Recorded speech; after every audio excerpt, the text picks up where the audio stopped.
Bonjour à tous, le prochain voyage du pape en Grèce et à Chypre, l'intronisation du nouveau patriarche arménien du Liban et le nouveau président du consistoire central de France, c'est dans SIC et ça commence maintenant.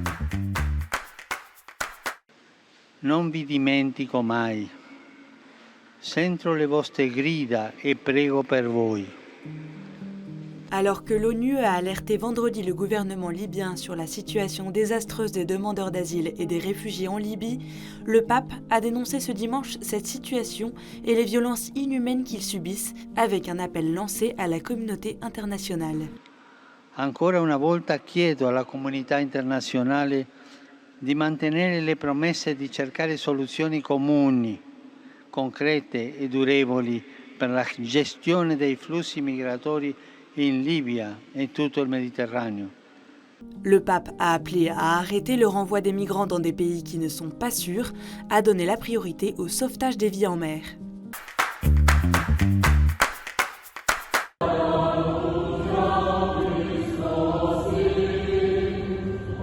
Le catholicos Raphaël Bedros 21 Minassian a été intronisé ce dimanche en la cathédrale Saint-Grégoire l'Illuminateur Saint-Élie de Beyrouth.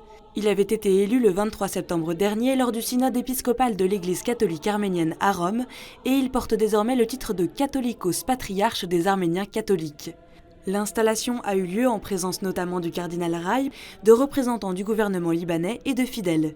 Dans son homélie, le nouveau patriarche a voulu transmettre un message d'espérance. Puisque nous avons été capables de surmonter les défis du passé et que nous avons survécu tous ensemble, je suis sûre qu'avec la divine providence, nous pourrons également surmonter toutes les souffrances du présent.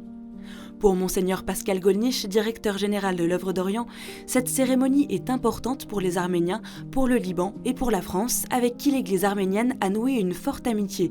Un moment crucial aussi puisque l'élection du nouveau patriarche va aider à la résolution de la crise arménienne dans le Haut-Karabakh.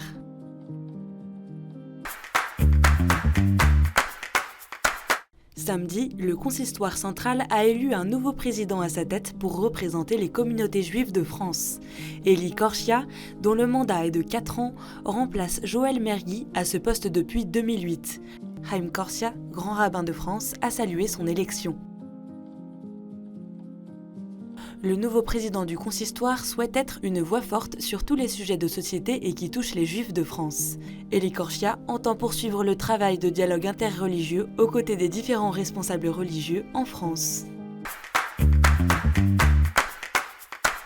D'après un entretien accordé à l'agence de presse argentine TEAM et au site d'information religieuse espagnol Religión Digital, le pape François a annoncé la date de son prochain voyage en Grèce et à Chypre le premier week-end de décembre. Le Saint-Siège travaille sur l'agenda final du voyage qui pourrait inclure une visite à Lesbos, la deuxième depuis le début de son pontificat. Le pape a aussi fait part de ses prochains souhaits de voyage pour 2022, le Congo et la Hongrie, où il n'était resté qu'une seule journée pour la messe de clôture du Congrès eucharistique mondial en septembre dernier. Enfin, le pape François a aussi évoqué la Papouasie-Nouvelle-Guinée et le Timor oriental. Ces visites prévues en 2020 avaient été annulées en raison de la crise sanitaire.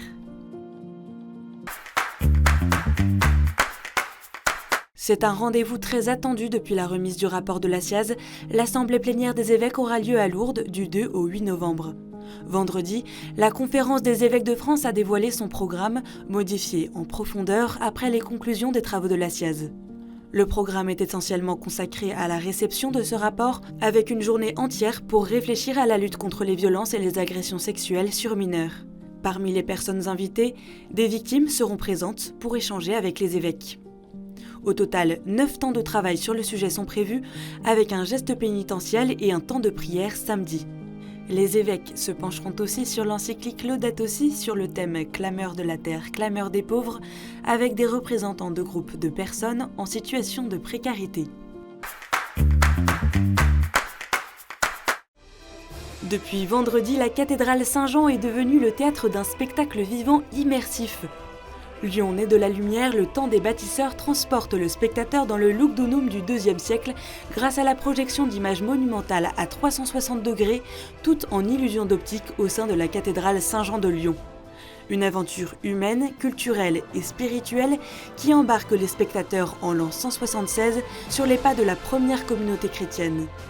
Ce spectacle, produit par l'association Lyon Cathédrale qui a mobilisé près de 250 personnes, est présenté jusqu'au 11 novembre prochain. Les 21 000 places ont été vendues et la jauge pourrait être augmentée pour satisfaire les 5 000 demandes en attente.